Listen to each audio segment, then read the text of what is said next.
কংগ্ৰেছ দলৰ যি মিয়া প্ৰীতি আৰু সংখ্যালঘু তুষ্টিকৰণ সেয়া তেওঁলোকৰ আজিৰ কথা নহয়। তেওঁলোকে বছৰ বছৰ ধৰি সেই কংগ্ৰেছৰ যি আপোনাৰ মিয়া ভোট বেংক আছিলে সেই ভোট বেংক আচলতে তেওঁলোকে ব্যৱহাৰ কৰি আহিছিলে আৰু তাৰ বাবে মূল খুঁটিৰ যিখিনি জাতি জনগোষ্ঠীখিনি আছিলে সেইখিনি কংগ্ৰেছৰ পৰা আচলতে আঁতৰি আহিলে।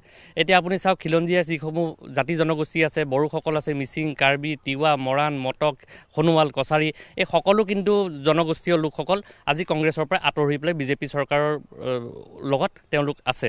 নামনি অসমৰ যি আপোনাৰ 22টা নে 20টা সংখ্যালঘু অধ্যুষিত সমষ্টি আছে তাতহে মূল যুদ্ধখন কংগ্ৰেছ আৰু ইউডিএফৰ মাজত আহিব।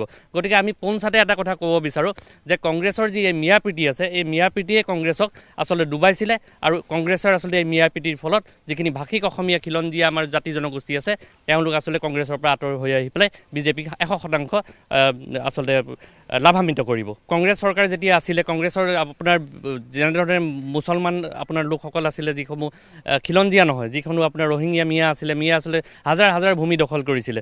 সেই ভূমি এতিয়া বৰ্তমান বিজেপি চৰকাৰে বেদখলমুক্ত কৰিছে। সেই ভূমি আচলতে খিলঞ্জীয়া হাতলৈ পুনৰ আনিছে। গতিকে এই পদক্ষেপক নিঃসন্দেহে অসমৰ জনসাধাৰণে সমৰ্থন দিছে। 1% তেওঁলোকক এইটো সহায় নকৰে। আচলতে কি অসমৰ ৰাইজেও বুজি পাইছে কংগ্ৰেছৰ যি সংখ্যালঘু বুলি নহয়, তেওঁলোকৰ প্ৰীতি হৈছে সন্দেহযুক্ত কিছুমান সংখ্যালঘুৰ প্ৰতিহে তেওঁলোকৰ আদৰ মৰম চেনেল আছে আৰু সেই লৈ তেওঁলোকে নিৰ্বাচনী বৈতৰণি পাৰ কৰিম বুলি ভাবি আহিছে। কিন্তু আমাৰ সংখ্যালঘু যিসকল ৰাইজ আছে তেওঁলোকেও বুজি পোৱা হৈছে যে বিজেপি চৰকাৰে সংখ্যালঘুৱেই হওক বা সংখ্যাগুৰুৱেই হওক, বিজেপি চৰকাৰে নিজৰ আঁচনি বা যিকোনো অনুদানমূলক কাৰ্যৰ ক্ষেত্ৰত তাৰ মাজত কোনো পাৰ্থক্যৰ সৃষ্টি নকৰে। কিন্তু ইয়াৰ বিপৰীতে কংগ্ৰেছৰ কেৱল তেওঁলোকৰ এই সংখ্যালঘু মানুহখিনিও যেতিয়া তেওঁলোকক এতিয়া বিশ্বাসত নোলোৱা হৈছে, তেওঁলোকৰ একমাত্ৰ এতিয়া বিশ্বাস হৈছে যি সন্দেহযুক্ত কিছুমান সংখ্যালঘু মানুহ আছে সেইসকল।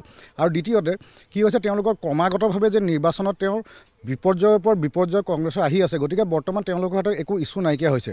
গতিকে আজি বিজেপি চৰকাৰে যিকোনো ধৰণৰ ভাল কাম কৰক, যাতে জনজাতিকৰণেই হওক, চাহ জনগোষ্ঠীৰ মানুহক ভূমিপট্টা দিয়াই হওক, এই ভাল কামখিনিতো তেওঁলোকে কেৱল কৰিব জানিছে প্ৰতিবাদ। কিন্তু ৰাইজেও বুজি পাইছে যে কংগ্ৰেছৰ প্ৰতিবাদৰ বাহিৰে ভাল কামৰো প্ৰতিবাদৰ বাহিৰে বৰ্তমান তেওঁলোকৰ ওচৰত কোনো ইছ্যু নাই, কোনো ৰাইজক লাভান্বিত কৰিব পৰা কোনো ধৰণৰ তেওঁলোকৰ আগন্তুক দিনত তেওঁলোকৰ কোনো পৰিকল্পনা নাই। গতিকে কেৱল মাত্ৰ সন্দেহজনক কিছুমান সংখ্যালঘু মানুহৰ ওপৰত নিৰ্ভৰ কৰিয়ে তেওঁলোকে বৰ্তমান তেওঁলোকৰ প্ৰচাৰ কাৰ্যই হওক বা আন দলীয় কাৰ্য চলাই আছে।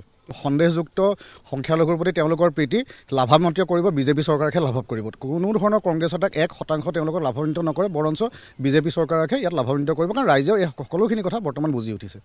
গোটেই অসমে গম পাইছে যে আমাৰ কাৰণে থ্ৰেট কি হয় এতিয়া বৰ্তমান। সংখ্যালঘু মুছলমান, আৰু সেই সংখ্যালঘু মুছলমান কোনো অসমীয়া জাতি বা তেওঁলোক জনগোষ্ঠীৰ মানুহ নহয়, তেওঁলোক বাংলাদেশৰ মানুহ।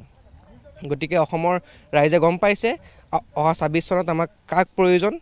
আমাৰ হিমন্ত বিশ্ব শৰ্মাৰ যিখন চৰকাৰ সেইখন চৰকাৰ বহুতখিনিয়ে প্ৰয়োজন। কাৰণ যদি কংগ্ৰেছ আহে এই সংখ্যালঘু অনাগত দিনত যে সংখ্যালঘু হৈ নাথাকে সেয়া আমাৰ অসমবাসীয়ে ভালদৰে গম পাইছে।